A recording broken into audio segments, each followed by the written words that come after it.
امریکی اور اسرائیلی جارحیت میں ایران کے سپریم لیڈر آیت اللہ خامنائی شہید ہو گئے۔ سرکاری میڈیا نے تصدیق کر دی ہے۔ اپنے آخری خطاب میں انہوں نے شہادت کی آرزو کی تھی۔ ان کی شہادت پر ایران 7 روزہ تعطیل اور 40 روزہ سوگ کا اعلان کیا گیا ہے۔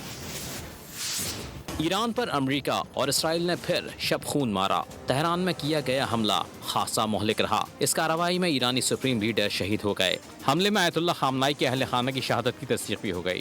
شہداء میں ان کی بیٹی، داماد اور نواسی شامل ہیں۔ اسرائیلی میڈیا نے دعویٰ کیا تھا کہ ایرانی سپریم لیڈر ساتھیوں کے ہمراہ زیر زمین بنکر میں تھے۔ آیت اللہ خامنائی کے کمپاؤنڈ پر 30 بم گرائے گئے۔ ایرانی سپریم لیڈر درجنوں ساتھیوں سمیت مارے گئے۔ اس حملے میں آیت اللہ خامنائی کے مشیر علی شمخانی اور میجر جنرل محمد پاکپور بھی شہید ہو گئے۔ شہادت سے قبل انہوں نے آخری خطاب کیا۔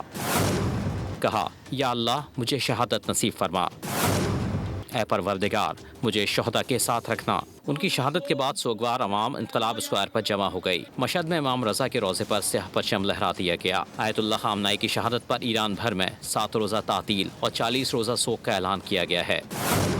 مرکزی رہنماؤں کی شہادت کے بعد ایران میں عبوری قیادت کے لیے 3 رکنی کونسل قائم کر دی گئی ہے۔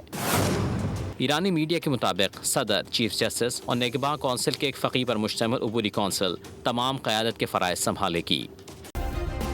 سبسکرائب کریں اور بیل دبائیں تاکہ کوئی خبر رہ نہ جائے۔